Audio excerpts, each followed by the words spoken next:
Hello, it's Griff, and welcome to a short tutorial on Tribes Ascend movement. Now, the thing is, at first it seems like a very normal FPS, but very quickly you'll understand that it isn't. Now, I've seen a lot of people complaining about or asking for tutorials on basic movement and things because people just don't seem to be picking up on it. So, real quick on how to actually do this in the game. Now, at first you can see just normal movement, right? We already have the energy bar there. If my screen looks a little weird, it's because I have the field of view here on 120, which increases visibility. I really recommend you do it right from the start and get used to it. It'll help you a lot. So there you go. We are on Crossfire, which is right off the bat you will see that this map here has a base in the air. So there's going to be a lot of vertical movement. That is one of the things I will talk about. But first, the real basic here is, of course, the jetting and the skiing. Now, I will just go to the settings here. I have a couple of weird settings, so don't worry if you're not comfortable with it. Maybe best to learn the standard things. But so skiing, I personally use jump and jetpack, which is basically you jump and then you immediately start using your jetpack. That's probably the best thing to do. Usually it's on right miles, I believe, yeah.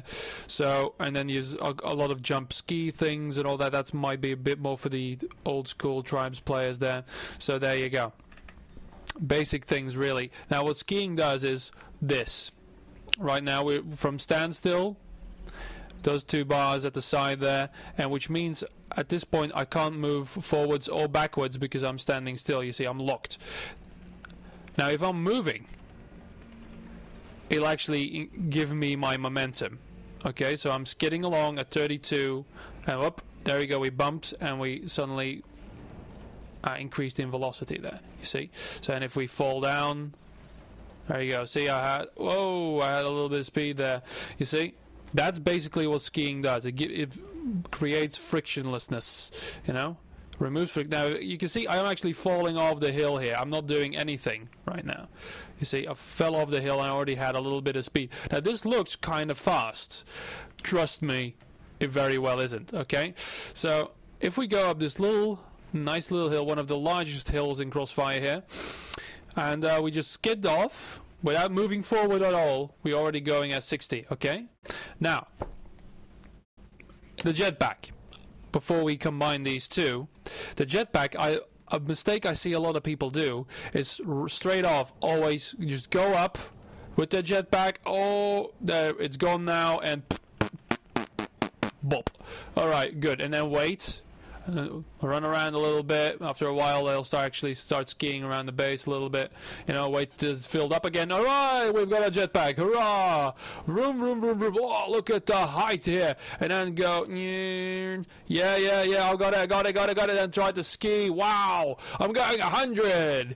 Yay, look at this, wow. Yeah, no, that's not how you do it, okay? Usually, jetpack is something you want to serve like this a little bit, you know, play around with it, then ski, there you go, up a hill. Another thing I will quickly mention, if you are skiing around, because this will be really important, okay, just what I did here, you can see I'm already going a little bit faster, see it?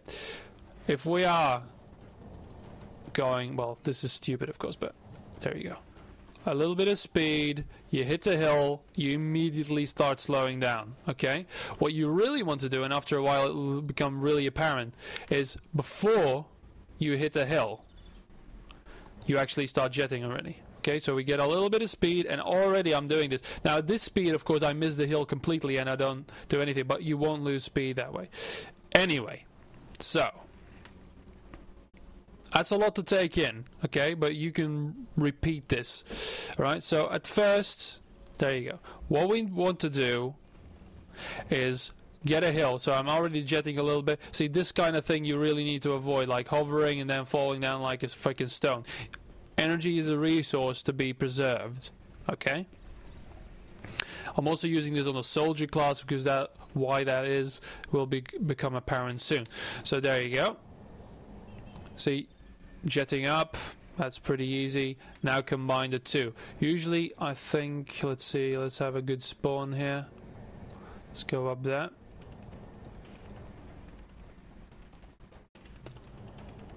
Proper way. Now keep in mind that I am also still learning the game a little bit. This is one of the spawns you'll most likely get. This is a good spawn because it's right up this hill right here.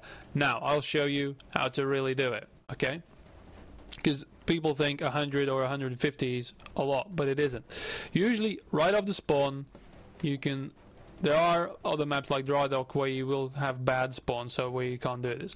Voila, we're gonna jump up, and about 50% in we're just gonna fall down, press forward. There you go. See, we're already here. Now I'm not gonna this jump yet, which is basically a rocket jump. And what you want is every time you want to get, this is a bad hill by the way, it's a little bit bumpy. We're already at 150 now, you see, very easy. Voila, and then jump up, and we actually are at, oh, and I got hit by the turret, you see, because this is not fast. This was just an example. And then we get back here, voila, jump down again, slid off the hill. We already got some semblance of speed going here, okay? And again, base turrets will kill you if you have a you see, it almost hit me. If you have a predictable pattern and are going too slow, they will just pick you off. That's what they do. That's what they're there for, okay? So there you go. Then the next step, all right, with some classes, because I will mention this, if you are going to unlock a class, the Pathfinder is going to be the one to do it because it has perks. A perk here that reduces damage from own weaponry by 35%. That's required if you want to go fast, because you will need this jump. Right, so I set myself back up here for a quick introduction to this jumping, okay? So because then you will actually see the real speeds. All right, so very simple. Now, like I said before, the Pathfinder has this passive that reduces damage. The Pathfinder is absolutely, if you want to go fast, the first thing you want to unlock, because that thing you will need on almost every class, okay? Because otherwise you can still do the same, the damage will do the same, the speed will be the same, but you will be almost dead by the time you do it. You know, if you actually get speed as a kappa, for instance, going for the flag, you don't want to be half dead before you even hit the stand. So just a little precursor here. I kind of fell down, but that's okay, because look at that, we're going now, and a little bit before, bam, what I did there is a 45-degree angle, okay? Now we're already getting, and then again, bam, voila, we have 200 now, and with a little help, turret probably won't kill me, voila. And then we normally hit the flag, of course, but I'm not going to do this in multiple takes. Fuck it. You hit the flag, voila, you scoot past, and you're the freaking roadrunner. That's the difference. Screw you, little base turret. So there you go. That's basically it. From almost any position, if I'm going really slow now, alright? Going up here, skidding along, la-dee-da. Voila, turn. 45, bam, we're going 160. See, we're already in the red there. And if you get better with it, you will of course allow yourself, well, I just screwed up there again, that's okay, voila, bam, 180, and then hopefully we don't hit the base, you know.